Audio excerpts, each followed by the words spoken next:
Thank you for coming to hear me speak. And thank you very much for inviting me over. And to Nora and Roger, thank you for putting me up. It's been much appreciated. It's a great pleasure to be here. I'm an archaeologist by trade, so I worked in archaeology mainly in Egypt, but also in Israel. I've worked at about 5 different sites in Israel over the years, mainly in the 1980s, 1990s, and I took students from Macquarie working there at Megiddo and Lachish and other sites. But Egypt has always been my great love, and that's where I worked most. Today I'm giving 2 lectures on the Roman world for you. I studied Roman archaeology and history as part of my undergraduate degree and also in my postgraduate work, and I excavated a Roman house in Egypt for 2 years, so I have a little bit of Roman to my bow. Today in this lecture I'm looking at the spectacular Piazza Armerina villa. And it's certainly one of the most spectacular buildings to survive from the ancient Roman world. It's, and I think without a shadow of a doubt, that it contains some of the best mosaics preserved from the Roman period. As we'll see, I'm going to walk you through the house, and it finds very few parallels. The villa itself is a massive complex of rooms.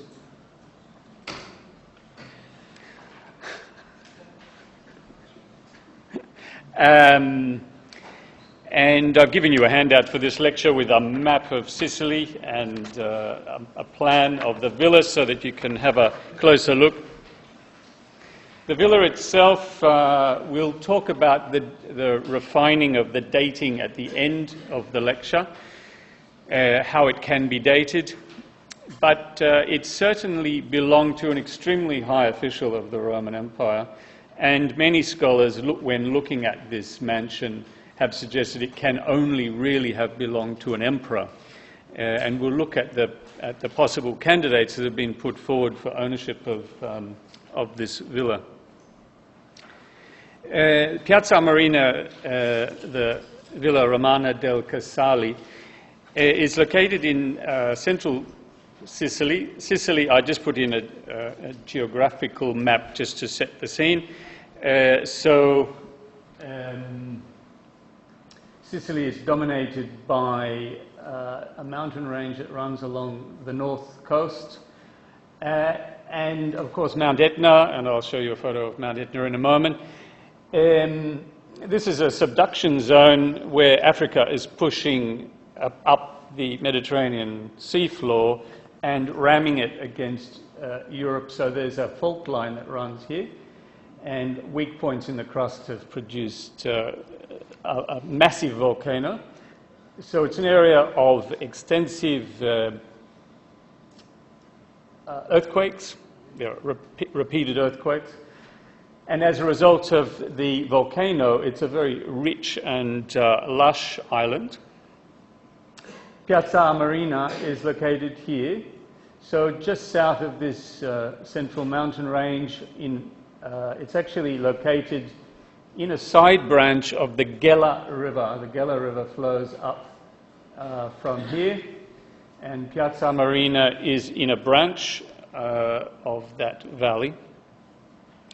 The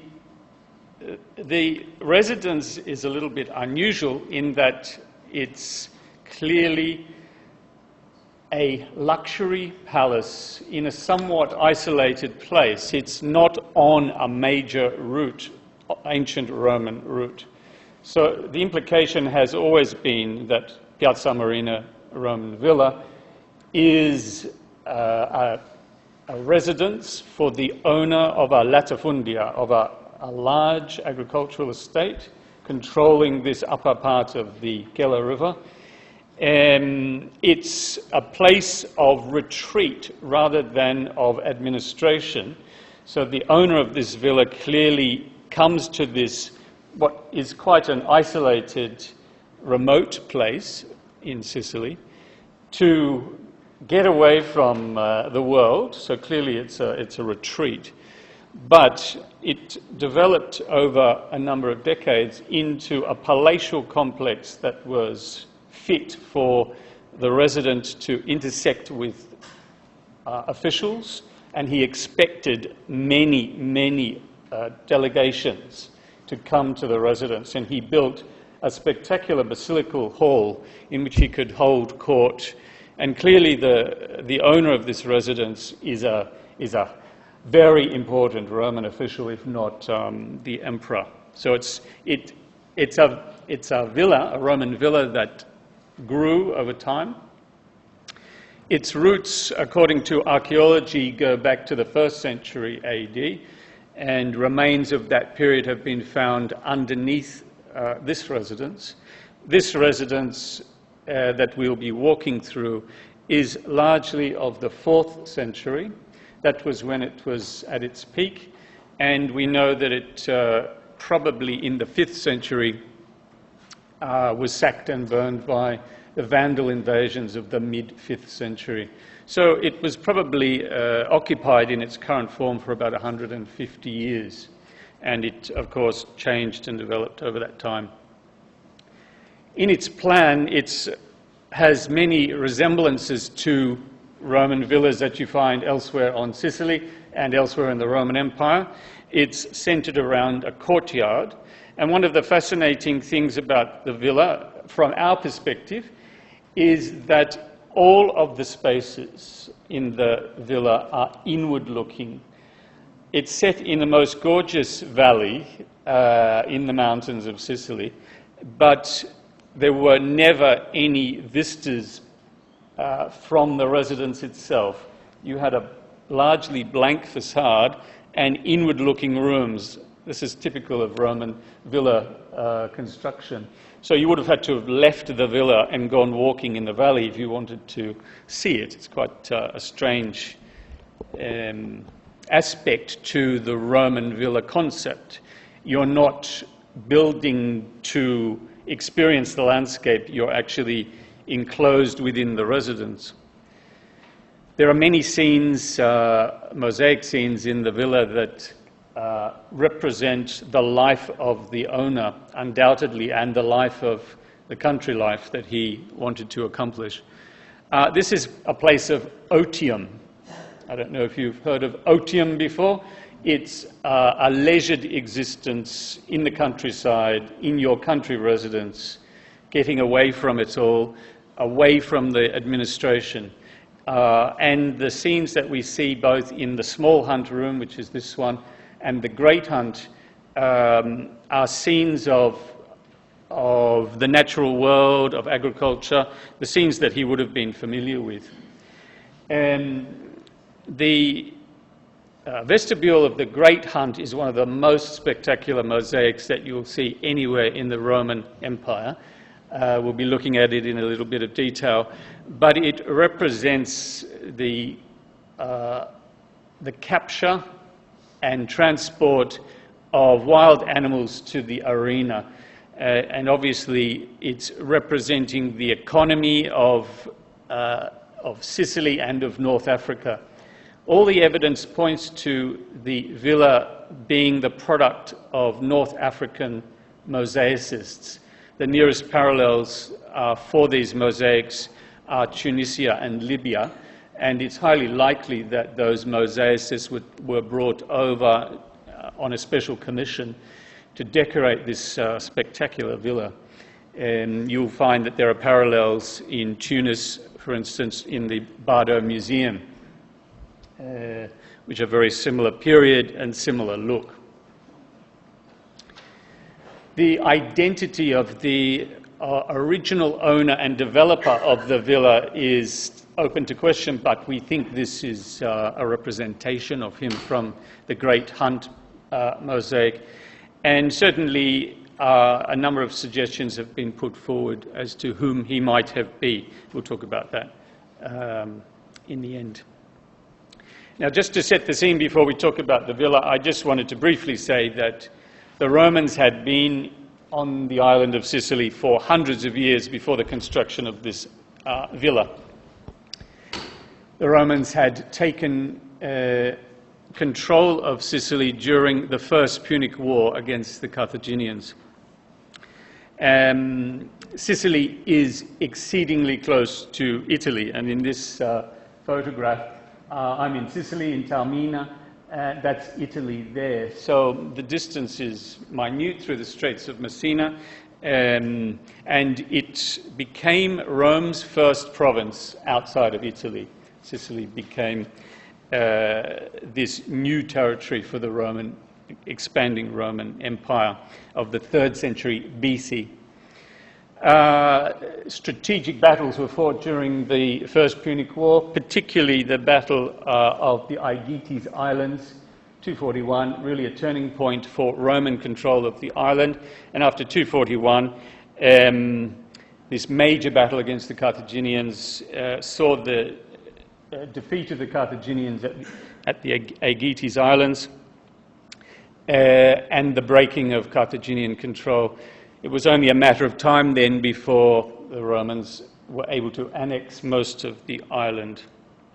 And an interesting thing to visit is the museum at Motia on the west coast of Sicily, where they've actually found the prows of the ships for the Battle of the Aegites Islands, which are on display. Sicily played a role during the Second Punic War, the period of Hannibal, and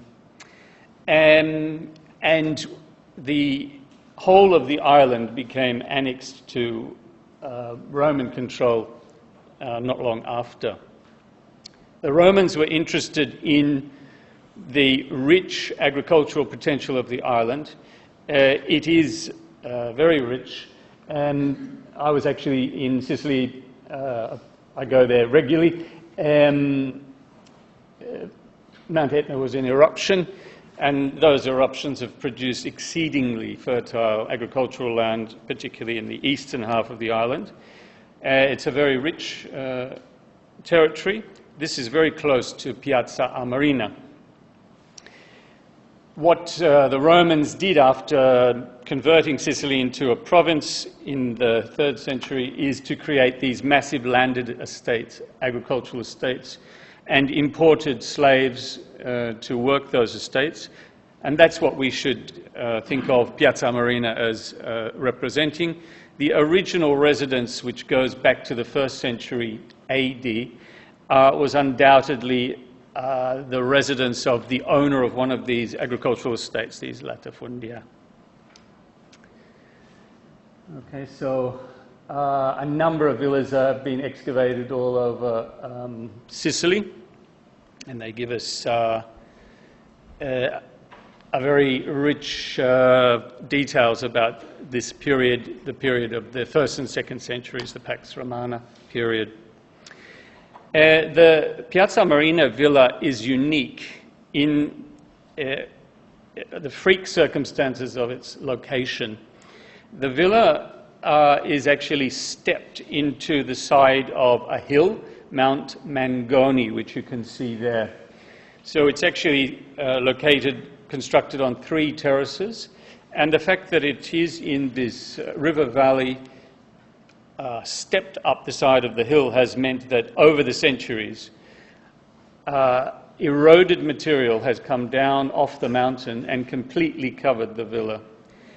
And the villa was really only discovered in the late 19th century, and part of the villa was cleared, and it was really only in the 1950s and 60s that the villa was cleared by Paolo Orsi, the famous archaeologist of Sicily, began the clearance in the mid-20th century, and it's really comparatively recently in the late 50s and 60s that it was fully cleared. And what archaeologists have discovered is the fact that the villa is remarkably well preserved, buried under some meters of eroded material that's come down off the mountain. That's a plan of the villa, and I've given you a copy just to have a look at closer. It's a villa on steroids. It's spectacular. The original 1st century AD villa, elements of it have been located in this area here. But at some point, probably in the late 3rd century, beginning of the 4th century, this very grand structure was erected on what was the previous building. And there are a number of things that strike one about the plan. There are a series of axes, and they indicate different phases of construction in the villa. So the villa is not laid out with a preconceived plan from the beginning, but it evolved over time as various elements seem to have been added to it. The reception hall, so we're going to walk through the reception area, the tablinum, the office, and into the peristyle, then into the bath complex.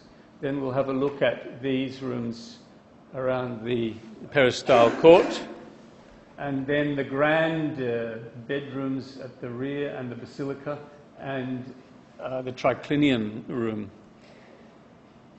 The way the villa is laid out and the way the reception is laid out clearly indicates that people came from the low country. They came up the Gela Valley. That was where they were clearly coming from. They weren't coming from the north. So the villa itself is oriented towards the south, towards the coast.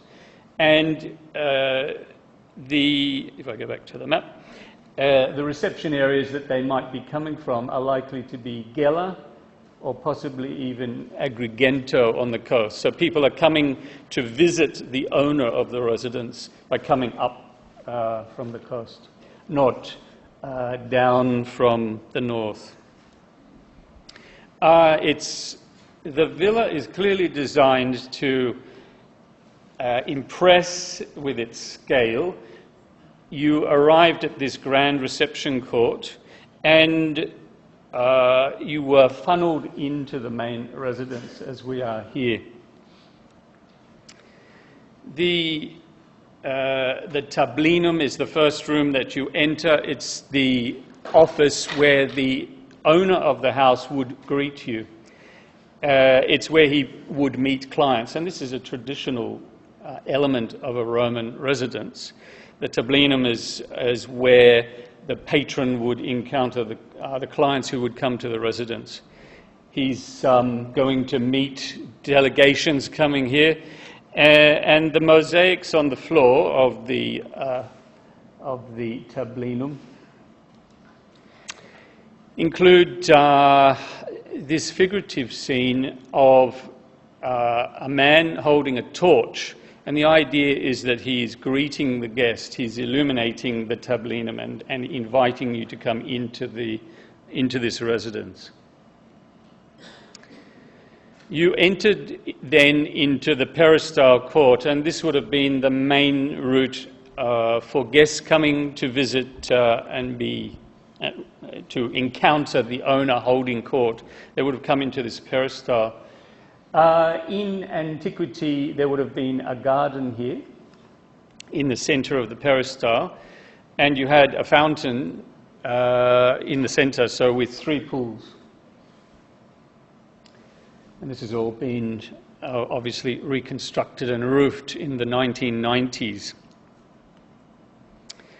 The ambulatory of the peristyle that you walked on as you entered the main residence, one of the things that you encountered as you first came into the tablinum, into the peristyle, was a small extension into the garden. And this is a lararium, a cult place for the lares, the spirits that guard the house. So a visitor would leave a small offering at the lararium, and certainly the house owner would be making regular offerings to the lares, the spirits who guard the pantry, look after the residents. And there would be in this small ediculum probably things like wax or other material representations of the ancestors of the house owner. So the patron, the lord of the house, would be making some offerings to his ancestors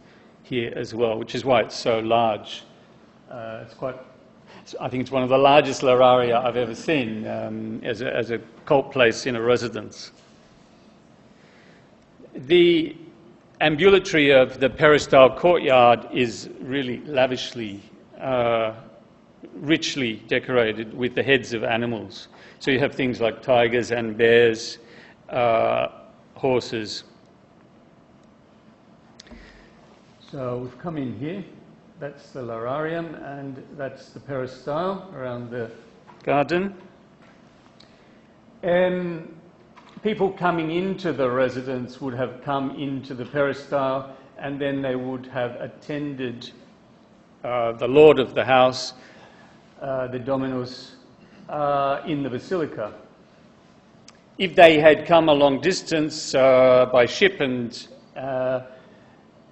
that's highly likely, the house actually incorporates rooms in which they can stay. So it's meant to be a guest house for visitors coming to visit the owner. And the rooms on either side of the central court are clearly designed to be bedrooms where visitors can stay. And they're meant to be impressed by the lavishness of the decorations of the cubiculi on either side. Having arrived into the house, there's a few things that might take priority. One of those is there's an access point here which leads you into the bath complex.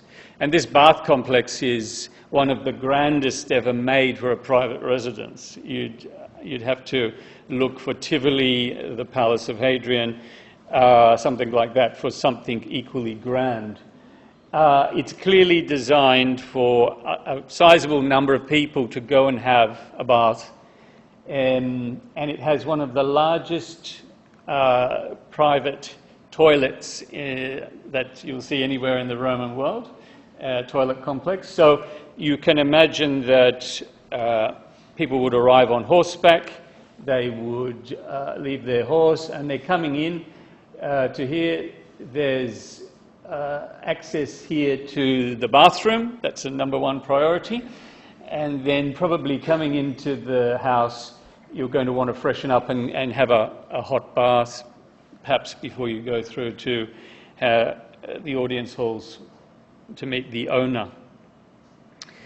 The little reception room that leads into the bath complex is interesting because of its decoration. The mosaic here seems to represent the wife of the house owner and her children, and they're, if you like, greeting the visitor. They're welcoming the visitor to the home as they go into the bath complex. And they're providing you things for the bath. The bath is extremely well preserved, the bath complex, and exceedingly grand. Room 7 on your plan is the so-called Circus room. It's a vestibule and a podatorium, it's called in Latin, a place where clothes would be taken off. You would leave your clothes there. Probably your clothes would be given to a slave. The decoration of this room, the circus room, is a very impressive and interesting representation of the Circus Maximus in Rome. It's actually showing a chariot race around the central spina. And you can see there charioteers. They are dressed in the principal team colours, red, white, blue and green, which were the principal team colours for charioteer racing in this period. And what's unique about this mosaic is that it is representing the Circus Maximus at a particular period in time, and it's been used as a dating criteria for the laying of that mosaic, We know that that mosaic must have been laid sometime between 327 and 357 because of the way the obelisk is represented in the center of the spina. We know that later it was moved and a second obelisk was added to the spina. So it's an interesting way that we can help date certain parts of this villa. Amazing thing about the villa is that you've still got preserved wall paintings on the sides of the wall, so they would be in fresco style, these wall paintings here, and panels of mock stone around the edge in fresco. A charming scene at the edge of the mosaic is the people in the audience looking at the racing, and Boy is bringing around snacks to feed them. So, he's very Monty Python, get your oxalotls noses here sort of thing. So they're really representing a snippet of life in Rome. Traditionally in the Circus Maximus you did 7 laps of the spina, the central spine. So you're looking at a snapshot of Roman life harking back to Rome. Clearly the owner has strong links with Rome and is commemorating the city as well. And if you look at some of the details, you've got foreshortening of the body and 3/4 turn. These are real works of art. The way the horses are represented frontally, moving. This is the highest quality work of its time. And you've got these panels, fresco panels on the wall, so this would have been painted on wet plaster. They've survived simply because mud and muck came down the hill and filled up the rooms from the mid-5th century onwards. It leads you into the frigidarium, which is this octagonal room full of cold baths where you could soak yourself. The center of the frigidarium in the octagonal room is a sea scene. So you have ships, fish, etc. to entertain you there. Spectacular example of that. You then entered into room 31, which is the so-called anointing room. And the floor mosaics here represent the activities that took place in this room, and that is a slave would massage you, rub you down, give you, anoint you with oil, if you like. They're rubbing olive oil and other scented oils on you. They would also be using a strigil to scrape the skin of the individual. And some of the slaves who are represented here, so that you see them as you enter the room. Some of these slaves are actually named, which is interesting. So the owner is commemorating specific individuals in the decoration of this complex. We then enter into 31, 33, 32 and 33, which are the hot rooms. So these are very well appointed. They have underfloor heating, a furnace, outside pumps hot air underneath the floors and up the walls through hollow pipes. And they're of a size where, you're talking 30 people could sit in the hot tubs, be massaged, be refreshed as they come to the villa. And this is the really quite impressive bath toilet complex. The villa was provided with water from an aqueduct which brought water off the local Mangoni mountain, and water flowed continually through this trough underneath you. The seats have disappeared. They haven't survived. But Romans traditionally went to the toilet in a communal way, and it was not uncommon for people to sit on the toilet for some time and to talk to their neighbours on either side. What have you been up to? I've been down buying land down at Circus. What have you been doing? I've been buying wheat. So you could imagine that the delegation would all sit around the toilet discussing matters of interest. Traditionally, in a Roman toilet like this, there would be a bucket. A sponge on the end of a wooden pole was used to clean your backside. So you would dip the sponge. Quite often it was vinegar and water. And you would pass the sponge, please. And you would... you could clean the sponge in continually flowing water that's flowing at your feet before you put it back in the bucket. So it was very civilized, very hygienic. Well, it was better than the alternative, wasn't it? Very civilized.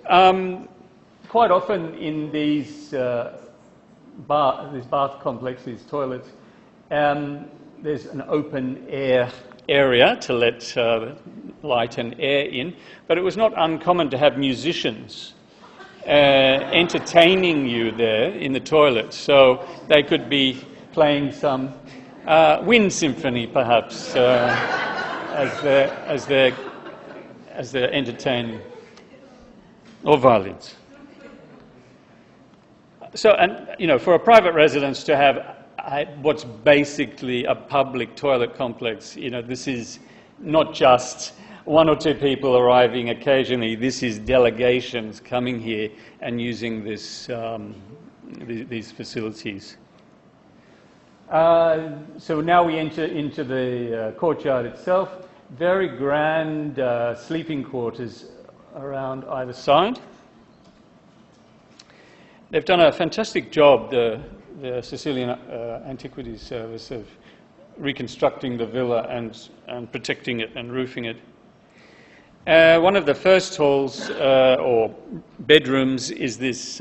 It's a damaged room, but it's a scene of men and women dancing, and it has a very elegant aspect to it, a very sort of refined scene. Some of the ante-rooms to these bedrooms are simply utilitarian looking, and you do wonder whether the servants got shoved in there and the important guests got sent into the grander rooms. This is the mosaic of the 4 seasons, and the seasons are represented by personifications there. One of the grandest rooms, certainly in this part of the house, is this one. It's a scene of the fishing amores, the fishing little cupids. It's a theme that is found in many residences throughout the Roman Empire. It was meant to entertain, to delight you. These scenes of little winged putties. They are fishing in a kind of Nilotic landscape. So you have this sort of symbolic landscape of Egypt. They're fishing in Alexandria harbour. They're meant to be grotesque and entertaining.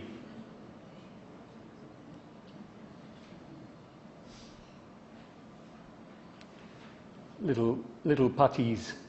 Quite often you'll see them, there are other residences of the same kind of period where they've got pots on their head and they're attacking storks. So it's meant to be light-hearted and entertaining subject matter. The room of the lesser hunt, the small hunt, is this room. It's really quite remarkable. And this is the room that contains scenes that undoubtedly evoke the activities of the latifundia, the kind of activity that the house owner would be engaged in. If we look at the top there, a man is leading his dogs and setting them loose on wild animals there. So the owner of this residence is going to be coming to hunt in the hills around about, and he's going to be engaged in many of these activities. The sort of thing that they're doing is boar hunting. You would also make an offering at the shrine of Diana, the goddess of the hunt. So she's represented there so that she can give you good luck. When everything gets all too much, you put a canopy up and you have a picnic in the forest and you enjoy the great outdoors. So you're leaving the residence is really a fort, almost like a fortress. It has no windows to the outside world. It's totally inward looking, but you go out and do these things in the countryside. You will see the activities in the countryside, have a picnic, go hunting. You would drive animals into the nets. There. And bring back a successful catch, a wild boar. The light and air to these rooms are simply coming from the doors into the peristyle court. So that's where your connection with the outside world is coming from. There are no windows in these bedrooms, and when you shut the door, it would have been totally dark. You're there to sleep only. On the other side of the court, there is some very interesting and much talked about mosaics. This is one of them, and it's got some interesting preservation of wall frescoes. You enter into an ancillary room, which is simply non-figurative geometrical shapes, but then you enter into the main bedroom, and it's a very unusual scene. It's the Bikini girls, a mosaic which is thought to represent ladies exercising in the gymnasium. And they would have worn the earliest bikini that we know about. They're playing balls, and the victor is receiving a wreath and a crown. Underneath that mosaic is one of the mosaics from the earlier residence, the residence of the 1st century AD, which lies underneath. Okay, so this mosaic dates from around about 300 or so AD. The Bikini girls. Meant to be interesting, entertaining, having semi-naked girls running about your bedroom, of interest.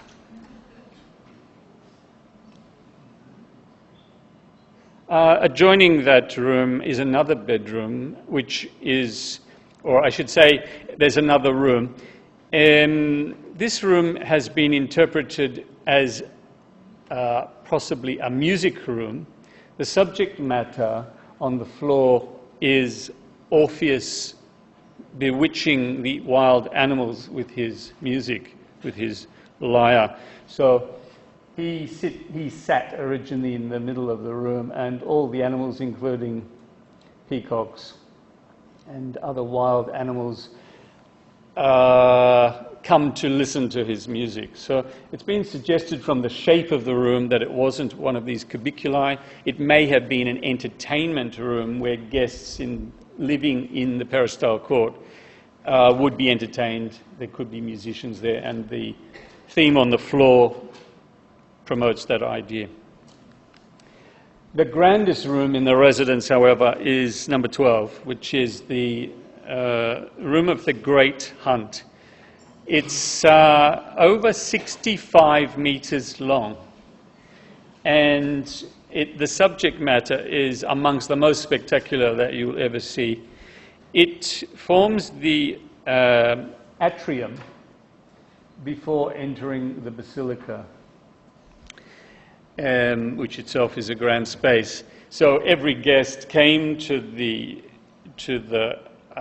corridor of the Great Hunt, and they're meant to be impressed. This is amongst the most impressive mosaics anywhere in the Roman world. The subject matter is the collecting and transport of wild animals, mainly animals from Africa, to be transported to Rome, but elsewhere in the Roman Empire to go into the arena. What we see are the animals themselves in their wild aspect, being captured and dragged up ramps to get on ships to take them to those arenas. All sorts of animals, leopards, tigers, elephants in a net, the poor thing,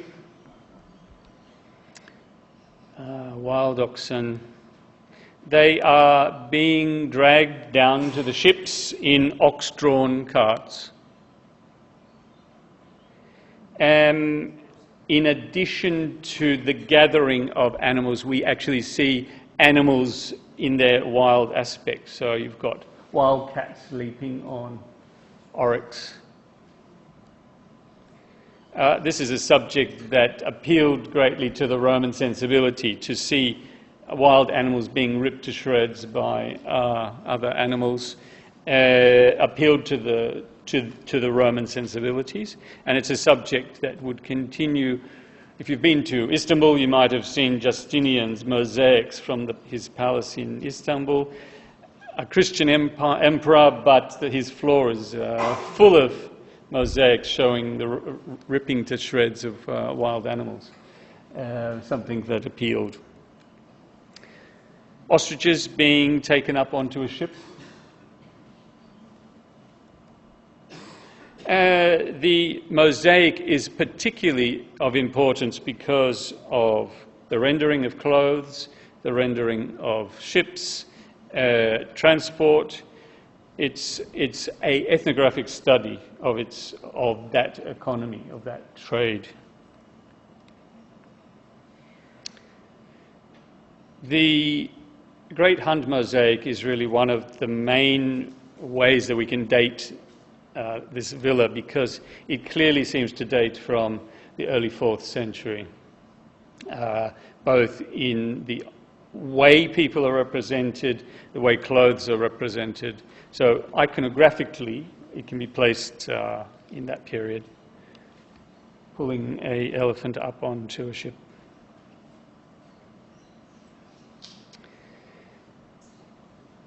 Gathering in rhinos, dragging them, and bears. The most interesting part of the mosaic, and the one that's often discussed, is the presence of this individual, and it is highly likely that that is the owner of the villa. He's attended to by 2 guards, and we'll talk about his identity in a moment. We come now to the private rooms of the house owner and his family. And there's rooms on the right-hand side of the Great Hunt. So we're talking 21 to 25, 20 to 25. They are the rooms for the family of the householder.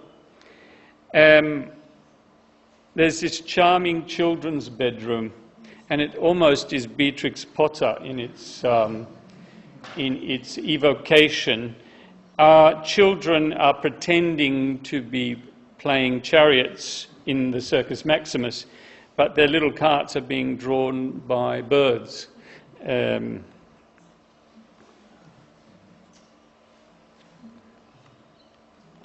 So we can imagine a young child. This is a young child's bedroom. There are the metai, the turning posts for the chariot race. This was the bedroom of this side of the house. The architecture is quite interesting. If you have a look at the plan there, I think I've got a copy of the plan.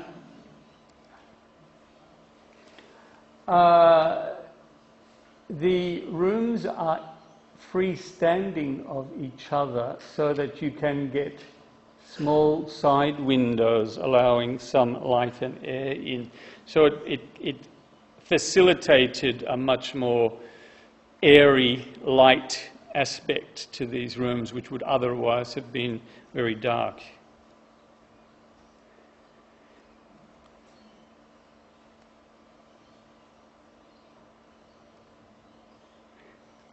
Scenes of the sea. Room 20 is this Nilotic subject.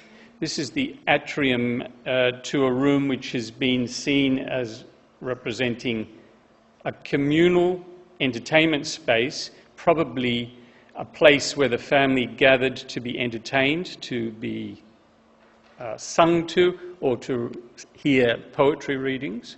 So you entered into this light and airy atrium. The decoration is a Nilotic scene again, with scenes of ship transport.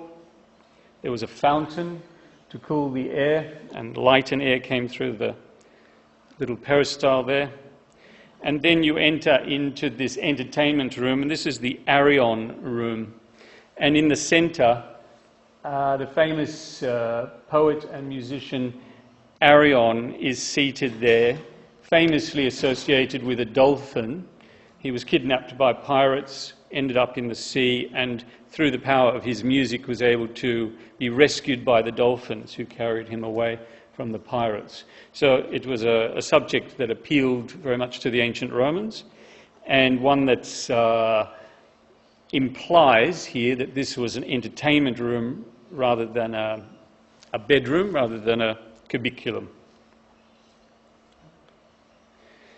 Other bedrooms in this area include this fascinating scene of Pan, somewhat whimsical, you might say, almost Peter Pan-ish.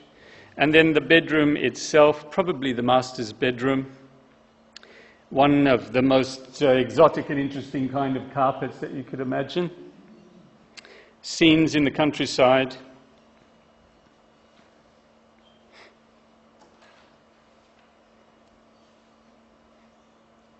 And lastly, this really quite remarkable and interesting scene. Can anyone suggest what it represents? It's the Cyclops, yeah, the Cyclops in his cave. And who's likely to be offering to the Cyclops?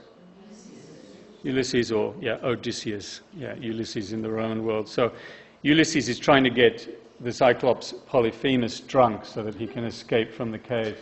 So he's offering him too much wine. The mosaics really are stunning. They're really beyond parallel. Almost 4,000 square meters of mosaics are preserved in situ in the villa. The owner of the house held court in room 26, the Basilica, and this clearly is not a standard reception room in a house. It is meant to impress. So the owner would have sat in the apse there at the end of the Basilica. It was lavishly decorated. The walls were frescoed, and the floors have opus sectile decoration, very fine marble paneling in panels to impress the guest. It's a massive space, over 30 meters. This is a communal place, a place where people gather, meet, talk, and they stay here. And the owner of the house entertains them in a restaurant, a suite of rooms on the south side of the residence. You have this triple apsidal dining hall with a big oval court in front of it. It's a massive space, a very impressive space, The owner and his family would have sat on couches in the central part of the apse, and guests would have sat on either side in the side apses. The decoration is spectacular subjects with an emphasis mainly on Heracles or Hercules and his labours. And amongst the labours that are represented, Hercules is defeating these giants. In the centre of the restaurant, the triclinium, amazing hunting scene to entertain you. So you would have reclined in these apsidal areas, and you would have looked out onto what was and still is a spectacular hunt scene. These are the giants that have been killed by Heracles with their snaky legs.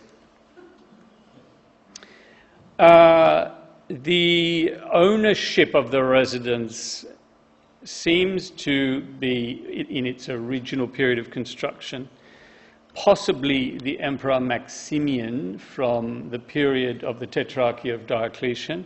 So we're talking 300, 305 AD, and his son Maxentius, likely to have been present here at the villa on regular occasions. Maxentius was based in Milan. His administration was in Milan. And we know that he came to Sicily.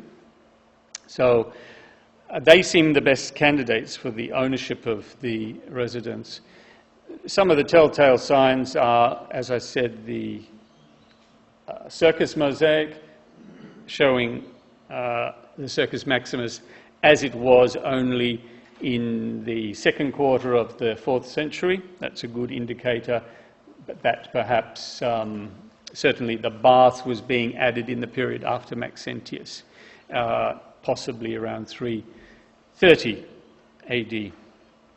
Some coins have also been found which help date other parts, particularly the restaurant part of the complex, to about 350s. Rome suffered catastrophic barbarian invasions in the late 4th century and into the 5th century. We think from the dating criteria that the villa was sacked during the Vandal invasions of Sicily and southern Italy around 455. That seems the best candidate. The villa was largely ruined, but some parts of it continued to be occupied in a very low-key way until as late as the 12th century. People were still living amongst the ruins. But gradually over time, the Piazza Armerina villa became buried in mud and earth coming down from the mountain. And what it's preserved is, I hope you'll agree, one of the most spectacular villas from the ancient times. Thanks very much.